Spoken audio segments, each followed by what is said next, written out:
গত 4 মে 2026 পশ্চিমবঙ্গের 2026-এর যে বিধানসভার নির্বাচন তার ফলাফল কিন্তু ঘোষণা করা হয়েছে এবং তারপর আমরা জানি আগামীকাল মানে 9 তারিখ কবিগুরু রবি ঠাকুরের জন্মদিনে কিন্তু বিজেপির প্রথম সম্ভাব্য মন্ত্রিসভার কিন্তু শপথ গ্রহণ অনুষ্ঠান হতে চলেছে। তো তার আগে আমি আপনাদের সামনে একদম বিজেপি সরকারের পশ্চিমবঙ্গের প্রথম যে সম্ভাব্য মন্ত্রিসভা সেই মন্ত্রিসভা লিস্ট সম্পূর্ণ বাংলা অনুবাদ করে কিন্তু তুলে ধরার চেষ্টা করছি। আপনাদের কাছে রিকোয়েস্ট, যারা এই মন্ত্রিসভা লিস্টটা সম্পূর্ণ বাংলায় ডাউনলোড করতে চান তারা অবশ্যই এই ভিডিও ডেসক্রিপশন বক্স থেকে একদম সরাসরি কিন্তু ডাউনলোড করে নিতে পারেন। এছাড়াও বিশেষভাবে বলবো যে এটির ইংরেজি অনুবাদ যেটা আছে সেটাও কিন্তু এখানে শেয়ার করা থাকবে। তো চলুন প্রথমে আমরা লিস্টে সম্ভাব্য মন্ত্রী কে কে হতে চলেছেন সেগুলো একটু খুব সংক্ষেপে তুলে ধরার চেষ্টা করি এবং তারপর আরও বিশদে এই বিষয়গুলো নিয়ে আলোচনা করব। দেখুন, প্রথমেই যে হেডিংটা আছে পশ্চিমবঙ্গ সরকার বিজেপির সম্ভাব্য মন্ত্রিসভা 2026, নির্বাচন কমিশনের ফলাফল নথি থেকে প্রাপ্ত বিজেপির বিজয়ী 207 জন প্রার্থীর মধ্যে থেকে কঠোরভাবে কিন্তু এই সিদ্ধান্ত নেওয়া হয়েছে। দেখুন, এখানে বারবার সেই আলোচিত মুখ পশ্চিমবঙ্গের পরিবর্তনের কাণ্ডারি সম্মানীয় শুভেন্দু অধিকারী মহাশয়কেই কিন্তু সম্মানীয় মুখ্যমন্ত্রীর পদে কিন্তু মনোনীত করার একটা চিন্তাভাবনা চলছে, এমনই কিন্তু লিস্টেড হয়ে আছে। এবং ওনার আন্ডারে যে সমস্ত বিভাগগুলি আছে সেগুলি হচ্ছে স্বরাষ্ট্র পার্বত্য বিষয়ক দপ্তরটা থাকবে, এরই পাশাপাশি ভূমি ও ভূমি সংস্কার ও কর্মসূচি পর্যবেক্ষণের বিভিন্ন দপ্তরগুলো কিন্তু ওনার আন্ডারে থাকবে। দেখুন, এরই পাশাপাশি একটা দুজন উপমুখ্যমন্ত্রী হিসাবেও কিন্তু থাকবেন। ডেপুটি সিএম হিসাবে প্রথম নাম আছে দিলীপ ঘোষ।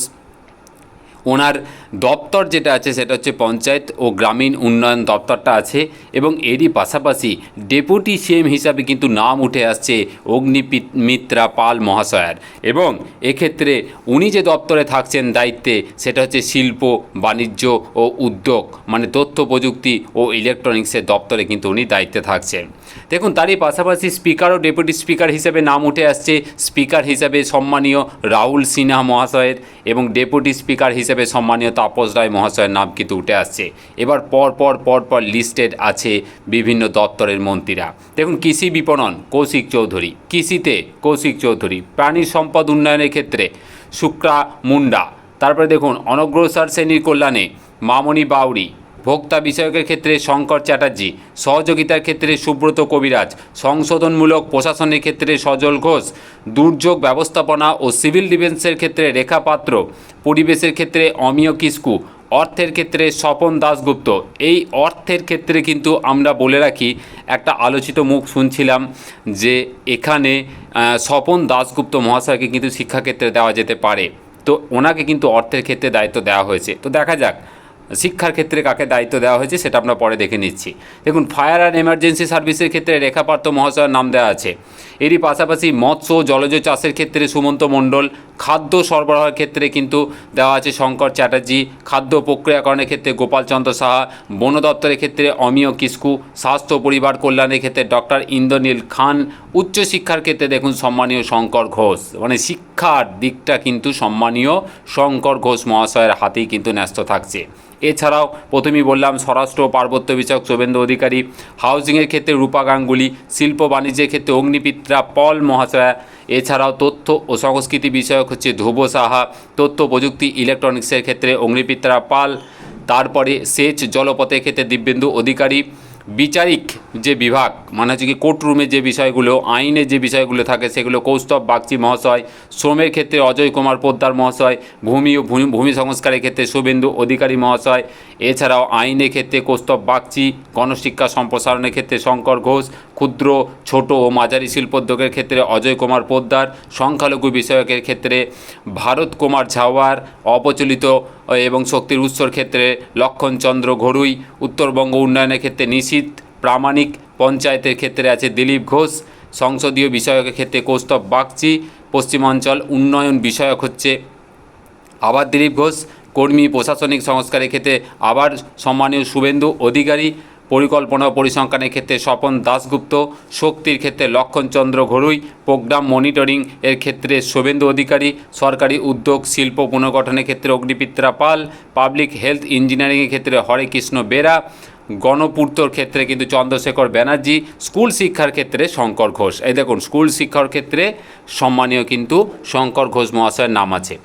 এরই পাশাপাশি বিজ্ঞান প্রযুক্তির ক্ষেত্রে পীযূষ কানোদিয়া, স্বনির্ভর গোষ্ঠীর ক্ষেত্রে চন্দনা বাউরি, তারপরে দেখুন সুন্দরবন অ্যাফেয়ার্সের ক্ষেত্রে সুমন্ত মণ্ডল, কারিগরি শিক্ষা ও প্রশিক্ষণ ও দক্ষতা উন্নয়নের ক্ষেত্রে পীযূষ কানোদিয়া, পর্যটনের ক্ষেত্রে ধ্রুব সাহা, পরিবহনের ক্ষেত্রে দিব্যেন্দু অধিকারী, আদিবাসী উন্নয়নের ক্ষেত্রে ক্ষুদিরাম টুডু। এছাড়াও নারী ও শিশু উন্নয়নের ক্ষেত্রে নগর উন্নয়নের ক্ষেত্রে রূপা গাঙ্গুলি, নারী ও শিশু উন্নয়নের ক্ষেত্রে চন্দনা বাউরি, যুব সেবা ও ক্রীড়ার ক্ষেত্রে কিন্তু অশোক দিন্দা। এই সমস্ত লিস্টেড প্রার্থীদের নাম কিন্তু আছে বিভিন্ন বিষয়ে। আপনাদের কাছে রিকোয়েস্ট, আপনারা সরাসরি ডেসক্রিপশন বক্স থেকে বাংলা অনুবাদটি কিন্তু ডাউনলোড করে নিতে পারেন, বারবার কিন্তু দেখে নিতে পারেন। দেখুন, এরপরে সরকারের যে মূল এজেন্ডা সেগুলি 3টি পর্যায়ে ভাগ করা হয়েছে। প্রথম পর্যায়ে কি বলা হয়েছে না, প্রথম পর্যায়ে সরকার যেটা করবে সেটা হচ্ছে প্রশাসনিক পরিচ্ছন্নতা, আইন শৃঙ্খলা স্থিতিশীলতা, দুর্নীতি দমন অভিযান, ক্যাডার ভেঙে দেওয়া। দ্বিতীয় পর্যায়ে সরকার করবে কলকাতা আধুনিকায়ন, তারপরে আইটি ও স্টার্টআপ বৃদ্ধি, তারপর বন্দর নেতৃত্বাধীন শিল্পায়ন, তারপর লজিস্টিক করিডোর এবং উৎপাদন পুনরুজ্জীবন, এবং লাস্টের পর্যায়ে বা তৃতীয় পর্যায়ে সরকার করবে কলকাতাকে পূর্ব ভারতের প্রধান অর্থনৈতিক ও সাংস্কৃতিক মহানগরী হিসেবে পুনঃপ্রতিষ্ঠা করার কাজ কিন্তু সরকার করবে। তো এইটার যে ইংরেজি অনুবাদ সেটাও কিন্তু আমি একদম সরাসরি আপনাদের সামনে তুলে ধরছি। আপনাদের কাছে রিকোয়েস্ট, এই লিস্টটা সরাসরি ডাউনলোড করে নিন, বারবার দেখুন, এবং নতুন পশ্চিমবঙ্গের আগত সরকারকে সাধারণ মানুষ হিসাবে আমাদের সকলের তরফ থেকে অনেক অনেক শুভেচ্ছা। পশ্চিমবঙ্গ অনেক এগিয়ে যাক, অনেক উন্নতি করুক, এটাই শুধু আমরা চাই। খুব ভালো থাকবেন, ধন্যবাদ।